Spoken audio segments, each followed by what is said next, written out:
Thank you very much, Chris. And I'm going to throw it open, but I'm going to take a sort of droit de seigneur approach and ask the first question, just an easy one to sort of get us started, Chris. That if you look at the current controversy about dealing with the effects of this financial crisis, you can see that governments justify supporting banks on the grounds that financial problems are uniquely contagious and that a bank failure can have consequences for innocent bystanders, etc. And that's a different argument from just an ordinary trading company. If you then move to the international arena, you can see that in the trade area, which you referred to, WTO, there are treaties and there is law. In the international financial area, there are not.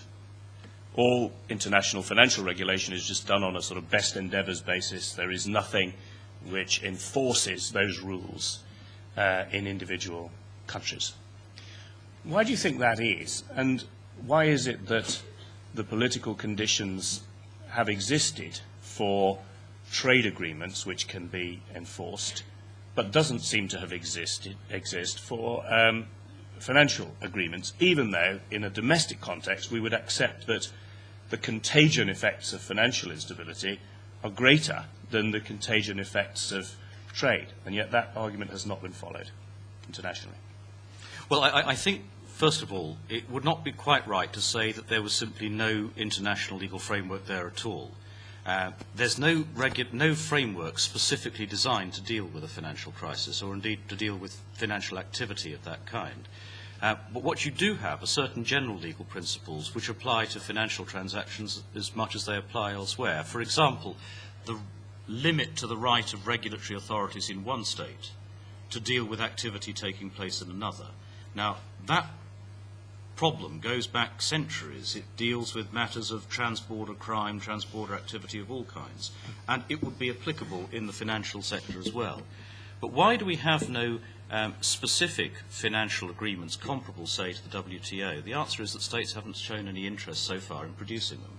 And I think one of the reasons for that is that the financial instruments which have recently caused us such difficulty grew up apparently successfully at a time when nobody saw the need for any kind of international regulation of them.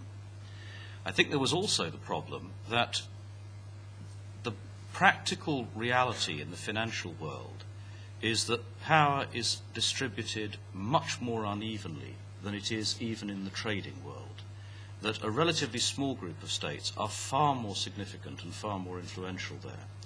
And I think there simply wasn't the common ground between those states who were all competing vigorously with one another, or between that group of states and the rest of the international community that would have enabled you to negotiate the sort of agreements that the WTO has produced. And let's face it, the WTO agreements have been a lifetime's work for many people.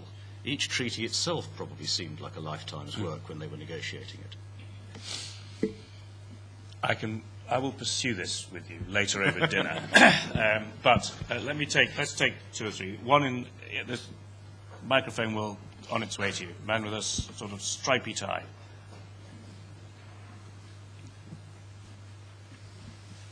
Thank you. Christopher, you alluded in your lecture to the problem of fragmentation in international law, different bodies of international law butting up against each other, and the problems that there are in abstracting legal principles from conflicting bodies of law. You also mentioned the importance of international society and concepts of what international society is and how it works, what it exists to do. I wonder to what extent you think that when applying or interpreting international law in a factual scenario where more than one body applies, one's thrown back to having to abstract some sense of what society is trying to achieve at a particular point in time, what international society's priorities really are, and how that might impact on, particularly this year with Copenhagen coming up, at the resolution of the climate change problem. Thank you. Thanks. One or two others before I try to... Yeah, front row, white, rather summery sort of jacket. That's it. Thank you for speaking tonight, sir. I'd like to ask you about the political will that you mentioned in the last sentence of your speech. What are your hopes connected to the presidency of Obama in the United States and the apparent new willingness to adhere to their own values and also to an international legal system? And how do you think that apparently changing political will can change the influence of international law on the world? Thanks. And I'll take just the third one almost directly behind. Check the hat. No, woman with a hat, maybe. Can't see, sorry. I'll find out now. If I was to substitute the word world with Africa, what would you say international law, can international law change Africa? And specific examples would be, Sudan, the Congo, Zimbabwe. I mean, how practically can it change Africa? Thank you. This is an examination paper where you have to answer all the questions, by the way. Yes, I'm actually used to setting the exam paper rather than to answering the questions. Let me begin with the question from the gentleman with the stripy tie. The people with stripy ties should stick together. I think the problem about fragmentation of international law is one which is capable, it's important, but it's capable of being radically overdone. For a long time there has been a school of thought that said, oh look, there are these different courts, each with their own jurisdictions, and they're cutting across one another all the time, and this is terrible. In fact, the next sentence in that analysis was always the same. Which is, look as an example at the fact that the International Criminal Tribunal for the former Yugoslavia and the International Court of Justice took radically different views about one particular issue, which was the liability of a state for the acts of a parastatal entity, a guerrilla movement, to which it was providing funding and support. It's the fact that that example is always the one that's given, which is the telltale sign. There are no others. For the most part, the different courts with their different jurisdictions make, I think, a very good faith attempt to keep an eye on what each other is doing and to look at the bigger picture. You can see that, for example, in several of the recent decisions of the European Court of Human Rights. There are others where perhaps I would be less happy, but that may just reflect the fact that I was on the losing side of some of them. So we won't dwell on the individual cases, if you don't mind. I think what it calls for, though, is two things. First of all, in the making of law, it's very important not to become so obsessed with the particular problem you're dealing with, whether that is climate change, the prohibition of torture, or the regulation of the allocation of airwaves by different national radio authorities, that you lose sight of the bigger picture, that all of this is part of international law. There's no conflict, as one of my colleagues was suggesting a little while ago, not a colleague on the court, I hasten to add. There's no conflict between human rights and international law. Human rights are part of international law. And it's essential, I think, that everyone, in making law and in applying it, keeps an eye on that bigger picture. If you do that, the problems of fragmentation can largely be accommodated. The other reason why I think it has to be approached that way is I don't actually see any possibility of a hierarchical approach ever being agreed that would give one court or one law-making body priority over others. The second question, the summary jacket. To a lawyer, of course, summary has a rather different connotation from that. If you don't mind, I'm going to take the Fifth Amendment on the question of the Obama presidency, because I don't think it's appropriate for a judge in an international tribunal to comment on what a new government in one particular state might do. But I will say this, which is that I think any willingness, any recognition on the part of governments of the importance of international institutions and the importance of international law is obviously welcome. And it's not, I think, a case of a government sacrificing national self-interest to some rather airy-fairy set of international values. The reality is quite the opposite, which is that the bigger and more powerful the state, the more that it benefits from upholding those values, the more that it benefits from upholding the rule of law in international society. So I don't see it as a conflict between national interest and the rule of law at all. And I'm delighted that some of the things that have been said recently tend to bear that out. And lastly, the question, can international law change Africa? Again, if you'll forgive me, I'm not going to go into the details of specific cases, because at least 2 of the cases you mentioned are already before the International Court of Justice, and the third one is before the International Criminal Court. But I think the answer is, in part, yes, it can. And if you look at, for example, those states that have chosen to bring cases to the International Court in the last 10 years, one of the striking features is how many of those countries come from Africa. Congo, DRC, is one of the biggest and most regular clients of the International Court. The other Republic of Congo, Nigeria, Cameroon, several of the North African Arab countries, Somalia, Djibouti, all of them have been parties, Chad, Burkina Faso, Mali, have all been parties to cases in the International Court in recent years. A third of the states that recognise the compulsory jurisdiction of the court come from Africa, which is a disproportionate number.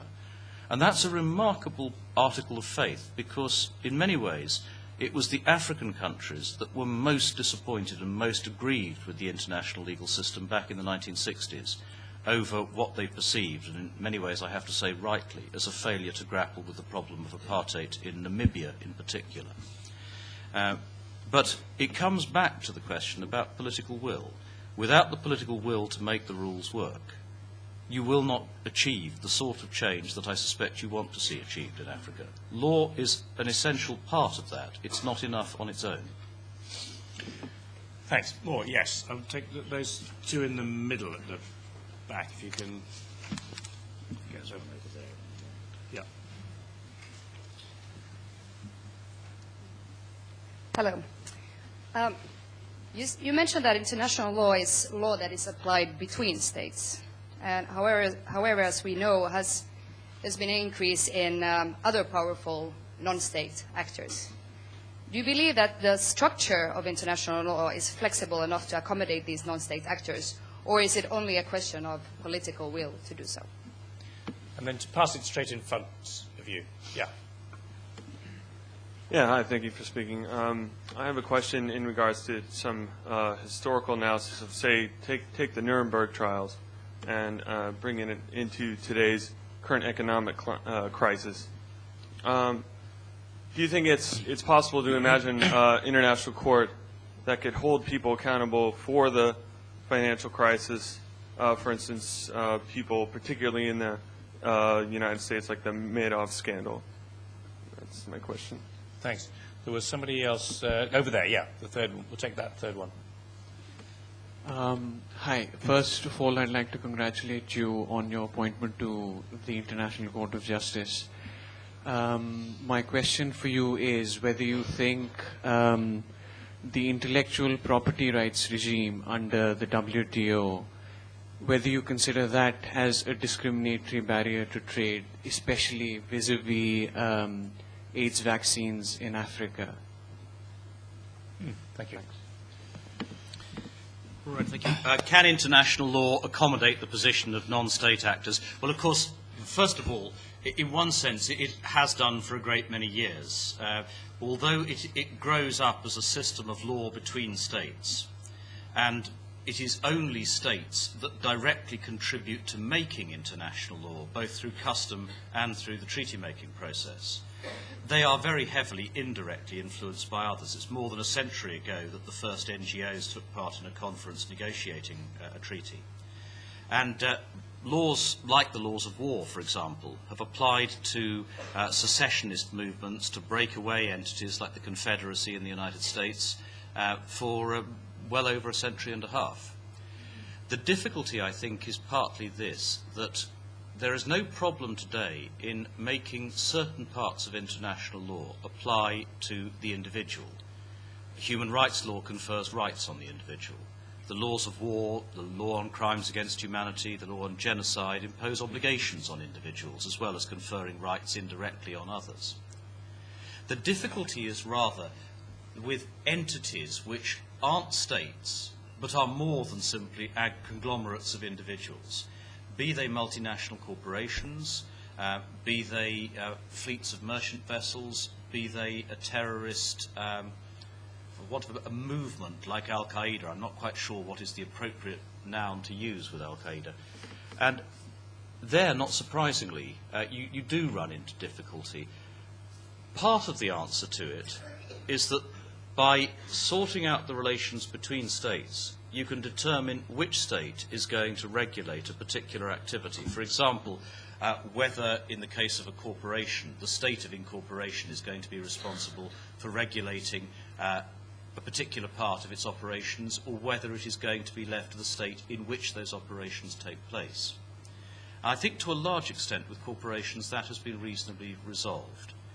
With something like a terrorist movement, it's much more difficult, because I think we're only feeling our way towards dealing with genuine international terrorism of the kind that has been a phenomenon of the last decade, as opposed to groups that might have carried out operations in more than one country, but were firmly located in one particular state, or perhaps 2 or 3 adjacent states, and they had clear territorial objectives.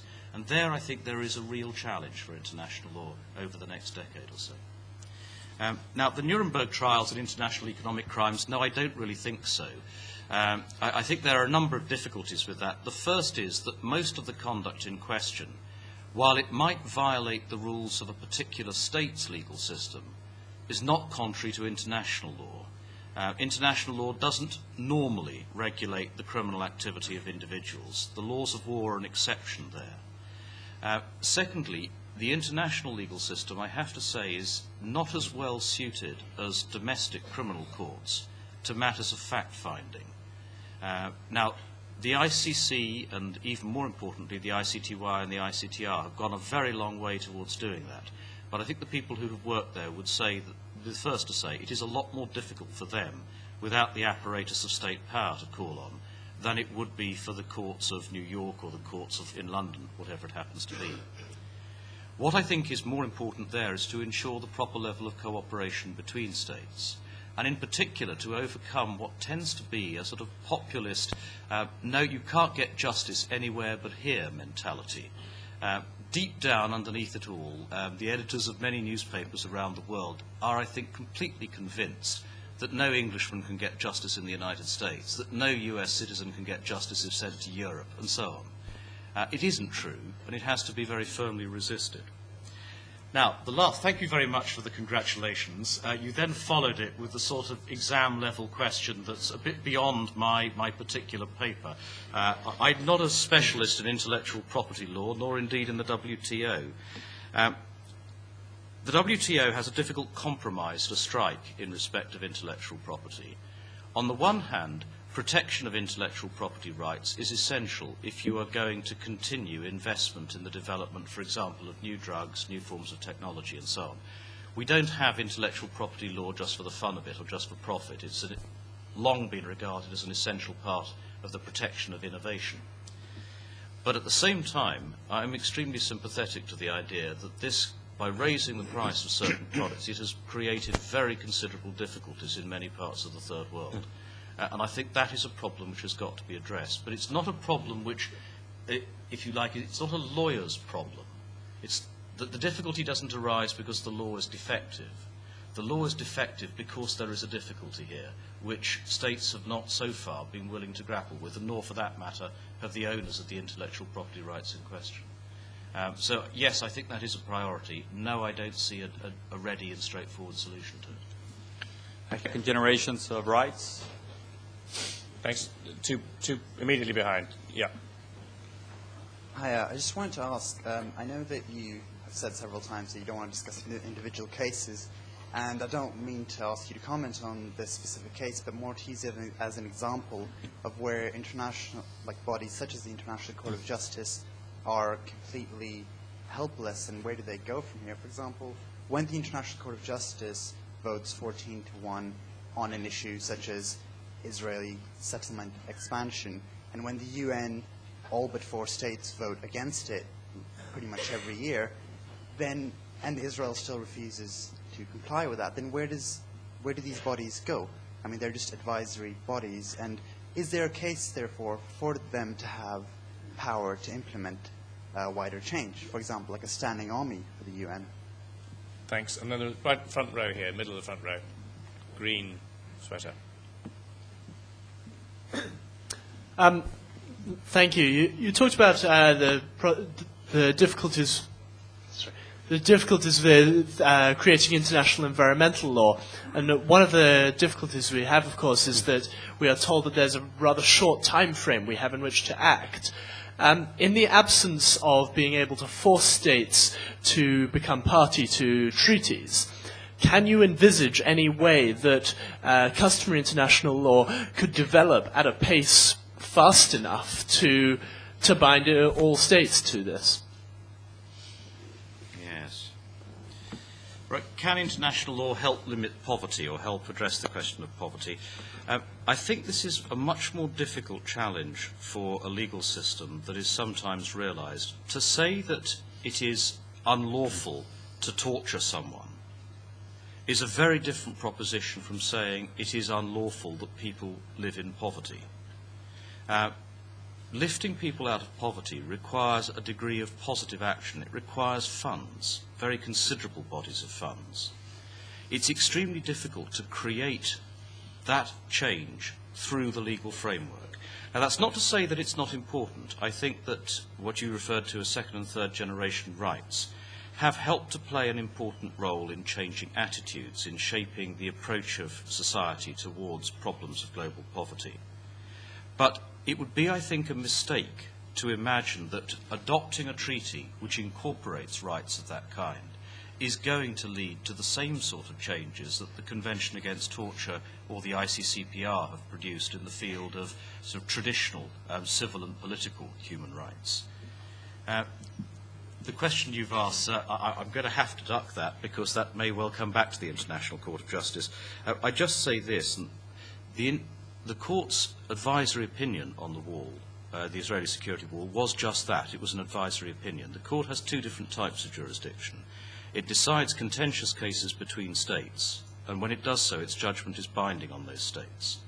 And it gives advisory opinions at the request of the United Nations. Now, the wall was an advisory opinion. It wasn't a contentious judgment. It was referred to quite extensively by the Supreme Court of Israel a few months later in a judgment about the wall, about the route the wall was to take in one particular area. But it isn't as such legally binding. I think it's quite important to see that in perspective. Similarly, the General Assembly resolutions are not legally binding. The only binding resolutions that you can get out of the Security Council are ones, out of the UN, are ones adopted by the Security Council under Chapter 7 of the Charter. Now, that, of course, leaves the question of what is the political significance of those resolutions, and indeed also what they tell us, as commentary, if you like, about what the law is. But I'm afraid you'll have to allow me to say you must form an opinion about that, and maybe you'll appear in front of the court and tell us what it is. Development of customary international law in the environmental sphere. The trouble with customary international law is that also takes time to develop. Now, it can develop quickly if the conditions are right. A rather crude body of principles on exploration of outer space emerged very rapidly in the 1960s once it became clear that that was technologically possible. Nobody thought about it much before that date. Customary rules on the environment. I think certain customary principles on environmental law have developed already, and they are, I think, important in informing views more often in state courts, I have to say, than in decisions in international tribunals, but that's largely because international tribunals haven't, for the most part, been presented with the sort of case that would raise this question. But you won't, I think, readily get the detailed trade-off of who does what outside the context of a treaty. And that's where, in the end, it comes down to whether the states in question are prepared to make the political compromises necessary to get that treaty up and running, and then to enforce it. We'll take one more round, and there they are, all three of them at the back there. I hope they're all different questions and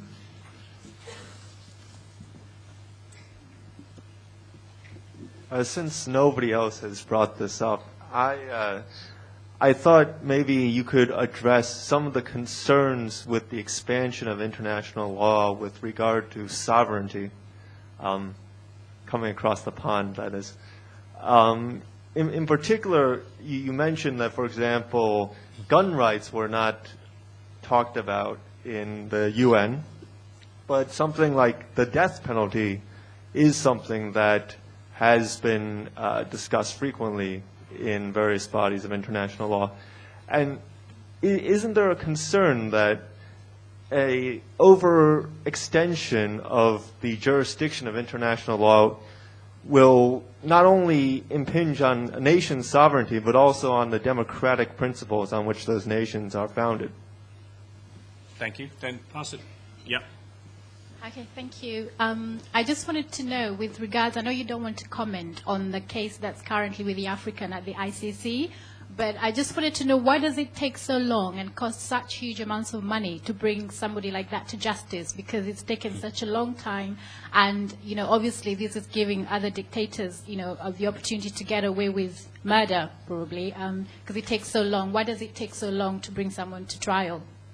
Thanks. And then last one. Thank you. Yeah, you finished off by saying that international law is quite dependent on political will being formed in various parts of the world. Now, obviously, in various parts of the world, there's different levels of political will, and as a result of that, you've been able to have more advanced formations of international law, for example, in the European Union. So my question is whether you think it makes more sense to think of international law not as a world, not in a global sense, whether that's a bit artificial, whether it would make more sense to start from the bottom up and let international law follow the formation of international societies, as opposed to starting with this idea of worldwide international law and then kind of dividing that up into, or trying to impose that on states from the top down. Right, thank you very much. Is the concerns about sovereignty and the effect of international law there? I think sovereignty is a term which you need to look rather carefully at when you use it.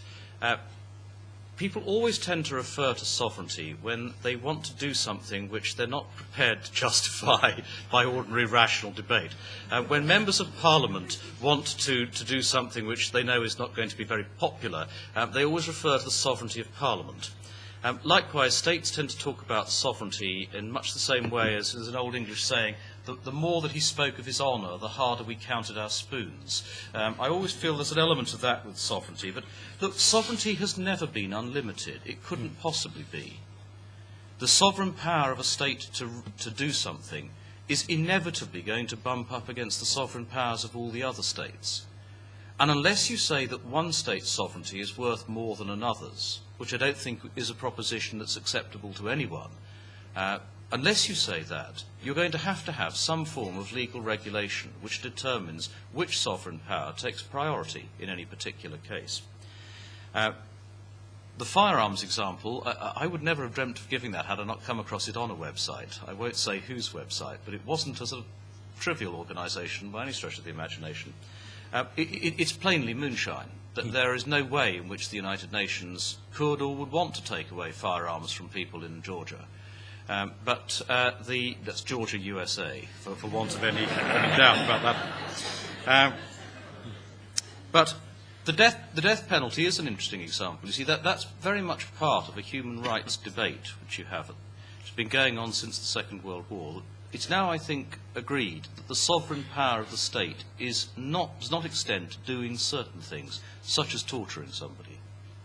It is not, I think, at the moment, globally accepted that the sovereign power of the state does not extend to executing somebody, provided that there has been a proper trial with respect for standards of due process, and provided the crime is serious enough. I think at the moment there is no general agreement on a rule of international law to that effect.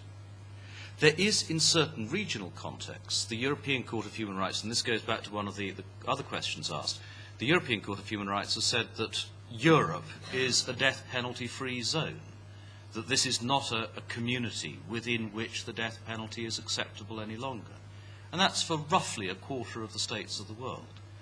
Likewise, the European Court of Human Rights has adopted regional standards in various other areas. I think in the end it comes down to the question of balancing the different sovereignties that exist in the world, and secondly, how you balance those sovereignties against other values which international society has come to triumph, such as the rights of the individual. On the question of democracy, I have to confess I have considerable sympathy for that point, because at the moment the process of making international law is probably subject to far less scrutiny in most democratic societies than is the process of making domestic law. But that's a matter that each society is going to have to sort out for itself, what it does, for example, about scrutiny of treaty making. The society that has taken that perhaps furthest is the United States, where the debates on treaties in the Senate have not been regarded as universally helpful outside the United States. So it's a difficult area to tread. Why does it all take so long? Why has it all been so slow? Well, forgive me if I don't go into the details, because not least because the International Criminal Court is not the court I sit on, and I'm not clear as to what is going on within its walls. But I think it is important to see this in perspective. At the end of the Second World War, with the first batch of international trials, some of them would not come anywhere near meeting what we regard as standards of due process today.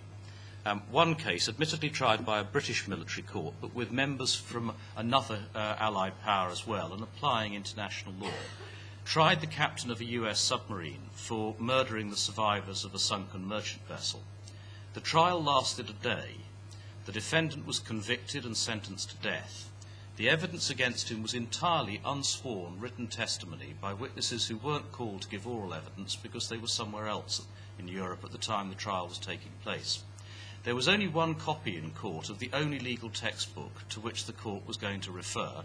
That was the prosecutor's copy, but he did lend it to the defence counsel over the lunch break for the defence counsel to have a look at it. Now, that's the other side of the coin. You can do the whole thing far too quickly. And I think part of what's happened in the ICC and the ICTY is a desperate attempt, first of all, to make sure that standards of due process are complied with.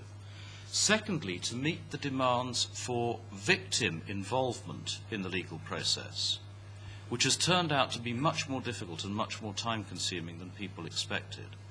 Thirdly, to grapple with the fact that you're almost always conducting proceedings through an interpreter, which will slow the process enormously. It more than doubles the length of a criminal hearing. So I think there are good reasons why it has been difficult, but those good reasons aren't in themselves enough. In order to do justice, you have got to do justice expeditiously, and that is clearly something that international society has got to look very hard at.